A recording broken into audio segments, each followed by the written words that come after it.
गुरु की साजी निवाजी प्यारी साज संगत जी, प्यार और सत्कार से कहना धन निरंकार जी।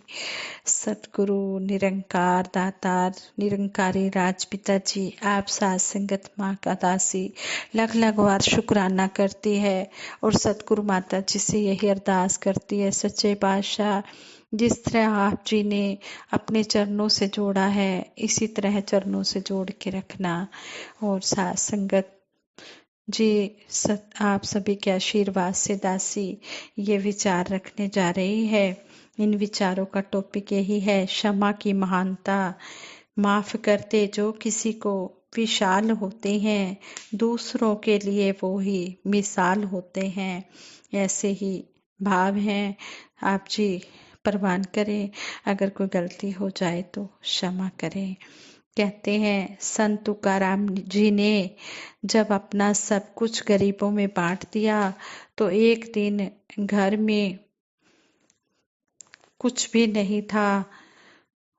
संत तुकाराम जी की पत्नी बोली, बैठे क्यों हो, खेत में गन्ने हैं, आप जी जाकर गन्ने ले आओ, वही गन्ने खाकर हम गुजारा कर लेंगे। एक गठरी गन्नों की बांध लाओ, आज का दिन तो निकल जाएगा। संत तुकाराम जी खेत से एक गट्ठर गन्ने लेकर घर को चले तो रास्ते में मांगने वाले पीछे पड़ गए। संत तुकाराम जी एक एक गन्ना सबको देते गए। जब घर आए तो केवल एक गन्ना बचा था, जिसे देखकर पत्नी को बहुत गुस्सा, संत तुकाराम जी की पत्नी को बहुत गुस्सा आ गया। संत तुकाराम जी से गन्ना छीनकर वह उन्हें ही मारने लगी। जब गन्ना टूट गया तो उसका गुस्सा शांत हुआ तो संत तुकाराम जी हंसते हुए अपनी पत्नी से बोले कि गन्ने के दो टुकड़े हो गए हैं, एक गन्ने का टुकड़ा तुम चूस लो और एक गन्ने का टुकड़ा मैं चूस लेता हूँ। क्रोध के प्रचंड दावानल के कारण, अधिक गुस्से के कारण, वह जो गुस्से के कारण कहते हैं कि सामने क्षमा और प्रेम का अत्यंत समुद्र देखकर संत तुकाराम जी की पत्नी की आंखों में आंसू आ गए। संत तुकाराम जी ने अपनी पत्नी के आंसू पोंछे और सारा गन्ना को छील कर अपनी पत्नी को खिला दिया। जो संत महात्मा होते हैं ये क्षमा की मूर्ति होते हैं, इनके दिल बड़े विशाल होते हैं और ये दूसरों को क्षमा करना ही जानते हैं। ऐसी ये क्षमा की मिसाल दासी ने आप जी के चरणों में रखी है।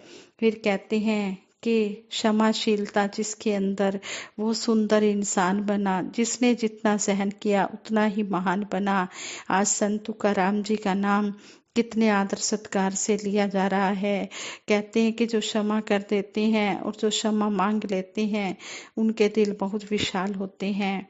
अक्सर ऐसा कहा जाता है कि it is not easy to forgive, यानी कि किसी को माफ करना आसान नहीं है, परंतु इससे भी अधिक सच्चाई यह है कि it is easy to forgive but not easy to forget. अर्थात माफ करना तो फिर भी आसान है, परंतु माफ करके उसे भूलना बहुत कठिन है।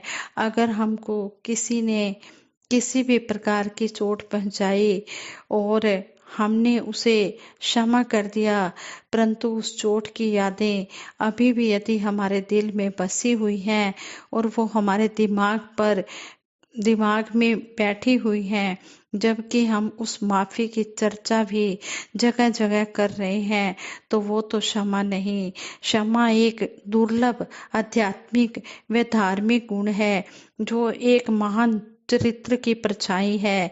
क्षमा करने वाला तो स्वयं एक शक्तिशाली, संपन्न, विशालता, सहनशीलता युक्त इंसान ही हो सकता है। जिसको क्षमा किया जा रहा है उसके प्रति प्रेम और लगाव का होना भी बहुत जरूरी है। समय समय पर गुरुदेव ने अपने कर्मों से, अपने वचनों से इंसान को यही शिक्षा दी है कि वह अपने व्यवहार से प्रकट करे कि उसे संपूर्ण मानव जाति से लगाव है, और जो उसके पास क्षमा प्रार्थी बनकर आता है वह उसके प्रत्येक दोष को नजरअंदाज करके उसे क्षमा कर देता है। केवल इतना ही नहीं, गुरुदेव कभी इसकी चर्चा भी किसी दूसरे से नहीं करते, यानी इतना अपनापन, सहनशीलता और विशालता। अगर दुर्योधन आदि कौरव महारथी उस समय द्रौपदी की यह बात कि अंधे की औलाद अंधी को सहन करके विशालता अपनाते हुए द्रौपदी को अपना समझकर माफ कर देते तो महाभारत के युद्ध की जरूरत ही ना होती और आज भारत की हालत कुछ और ही होती। परंतु कौरवों में सहनशीलता न होने के कारण द्रौपदी को माफ नहीं किया गया।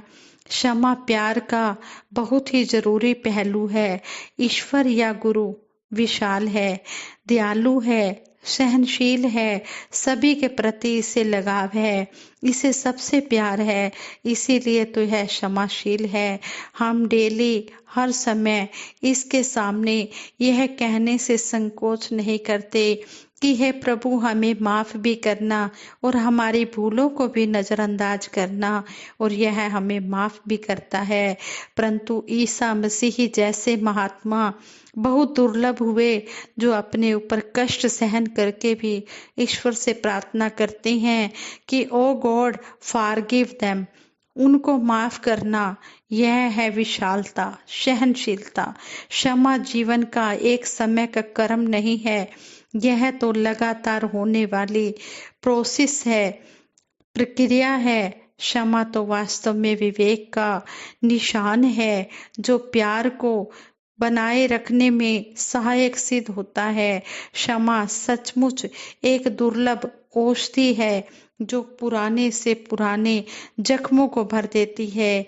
आइए हम सभी मिलकर प्रार्थना करें कि यह गुण हमारे स्वभाव का अटूट अंग बन जाए, अटूट अंग बन जाए।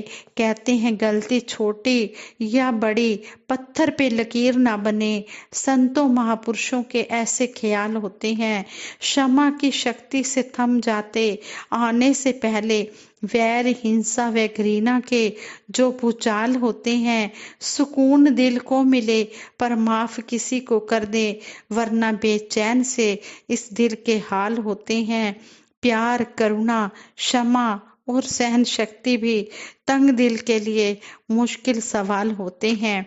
बुरे का भी भला सदा मांगते जो रहते हैं वो तो चंदन की तरह बेमिसाल होते हैं। सहन शक्ति से भी इसे मन से भी जीत लेते हैं। सच मानो कि वो इंसान कमाल होते हैं। यूं ही सारी उम्र नफरत में ना गुजर जाए, प्यार से जीने को ये दिन ये साल होते हैं। दिल का आंगन सदा रखना तू साफ, ज्ञान कर्म तंग करते हैं जो दिल में मलाल होते हैं। माफ करते जो किसी को विशाल होते हैं, दूसरों के लिए ही वो मिसाल होते हैं, एग्जाम्पल होते हैं। ये सच्चे पातशाह हमें भक्ति के रंग में ऐसा सजा देना, ऐसा हमारे ऊपर रंग चढ़ा देना कि हम हर घट में तुझे देखें, ऐसी हमारी नजर बना देना। मेरे मालिक दीन दयाल, ये संसार की जो माया है यह बहुत शक्तिशाली है, यह हमें कहीं छल ना जाए। मेरे मालिक दीन दयाल, माया की लहरों से हमें ऊपर उठा के रखना। हमें कुछ भी खबर नहीं है कि क्या अच्छा है हमारे लिए, क्या बुरा है।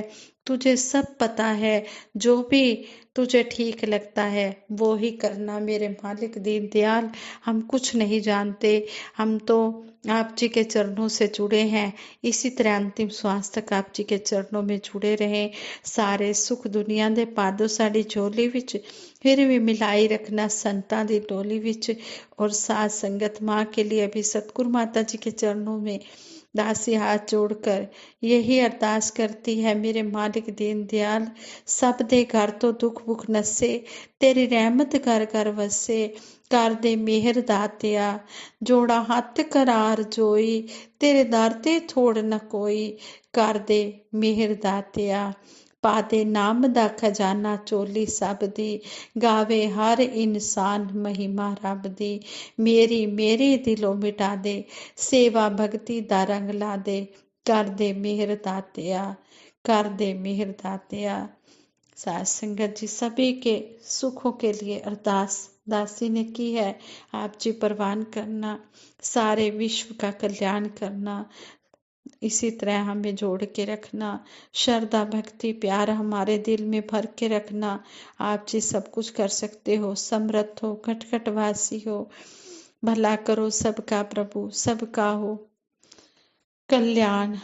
हे मेरे दाता सच्चे बादशाह, सभी का भला हो, जहाँ में कोई भी निराश ना हो, कोई भी उदास ना हो, सभी खुश हो और खुशी खुशी अपना जीवन सतगुरु के चरणों में बिताएं। साथ संगत जी प्यार से कहना, धन निरंकार जी।